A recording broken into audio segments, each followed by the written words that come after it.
go. We're going to spool up some braid on this new SixGill bait casting reel. And we're using the Piscifun contraption here, which is pretty good. I think, I've spooled up tons of reels with this, both Baitcasters and spinning reels, and it does a good job. I can't complain, and it's not super expensive. First things first, we're going to put some backing on this reel, and I'm going to put a significant amount of backing. It's just a trilene, like 12-pound mono. I'm going to put nearly half the spool is going to end up being mono, just to save on the braid, because we're going to be using some Suffix 131. First things first, we're going to feed the mono through the eye here.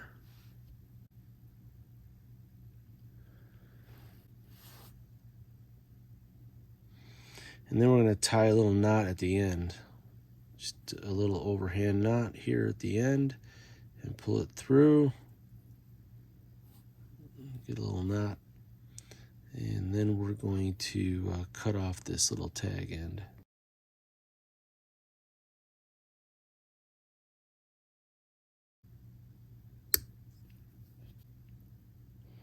So now you take that little knot, and I stick it in the little hole here.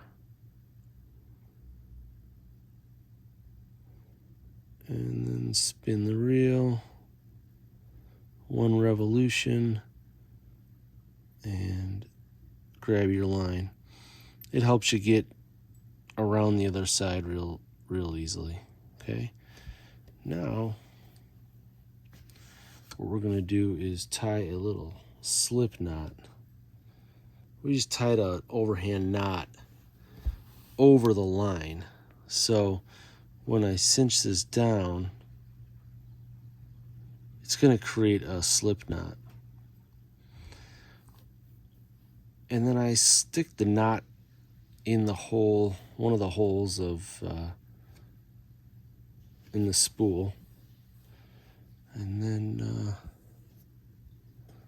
just kind of pull this, and that slip knot will cinch down. Everything will cinch down. And just keep your finger on that. Keep some tension on here. And then just reel a couple wraps. You are ready to go.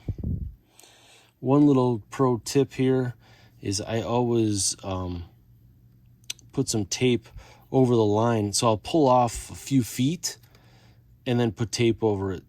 If you don't do that when you're working on this whole contraption, this line will come off the spool and wrap around the arm here, and it gets messy, and then you're backing stuff off.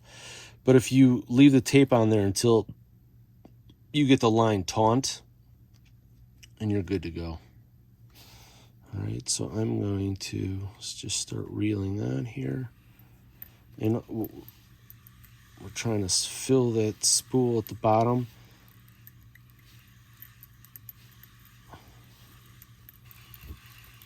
We're just cranking this through. I'm keeping some nice tension.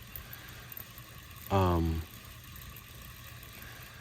holding the line pretty straight. So if you look at the spool, you can imagine right now the line is off to this side, but the line is going to come back this way, and then this way, and this way. And if you don't have the line coming through one central point before it meets the eye here, this little guide, then you're going to have an uneven spool. So I hold it in the center like that, and then crank it. And I keep an eye on this spool in here. If I see that it's bunching up too much on one side, then I will rotate remove my fingers side to side to make up for that difference. As you can see, it's kind of bunching up a little bit on the right side, so I'm gonna start trying to guide it to the left a little more.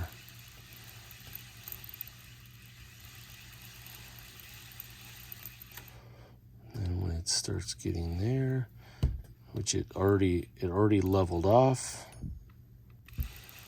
so we're gonna do a little bit more.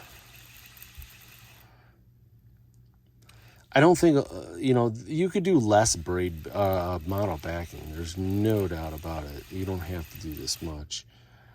But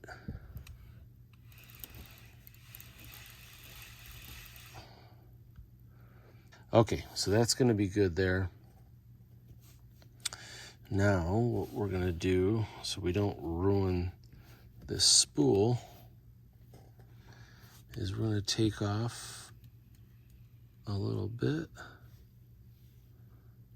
and then we're going to put our tape back on.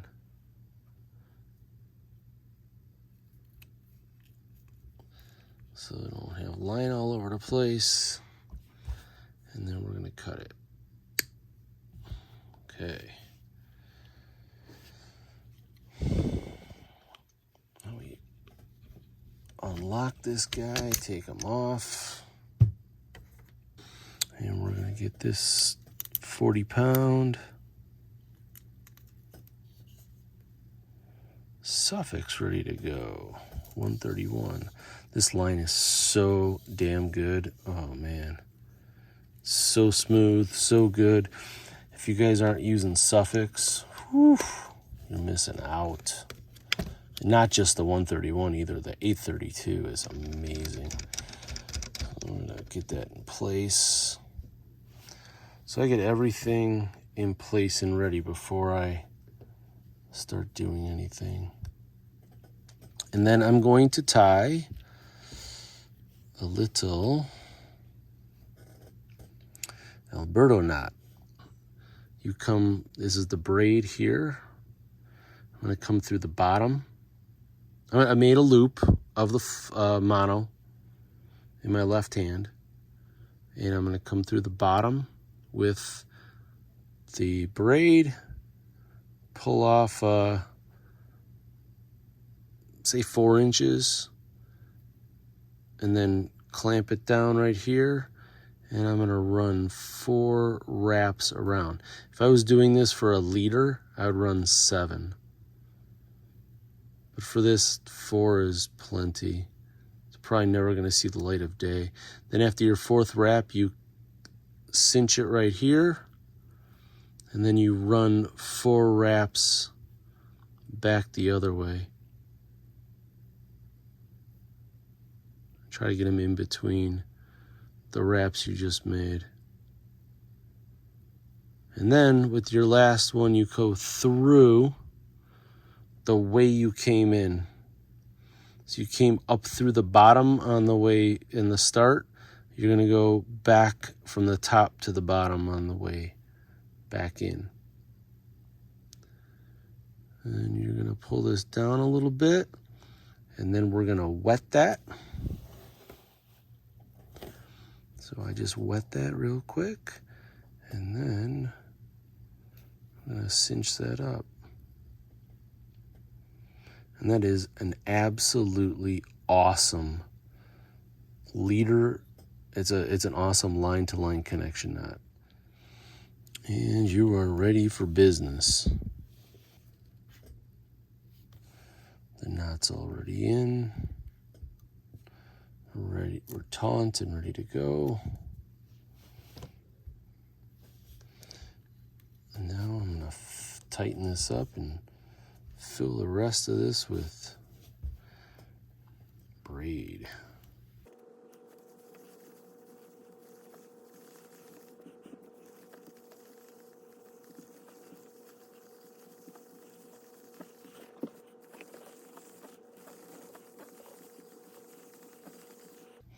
So as we're doing this, I'm trying to watch this to make sure it stays pretty level.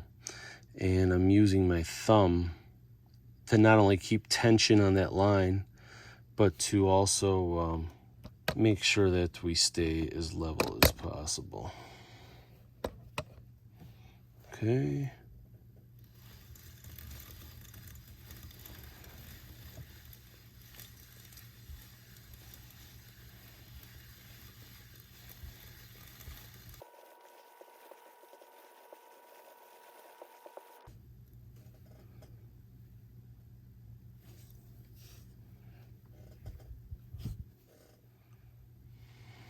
We are good to go.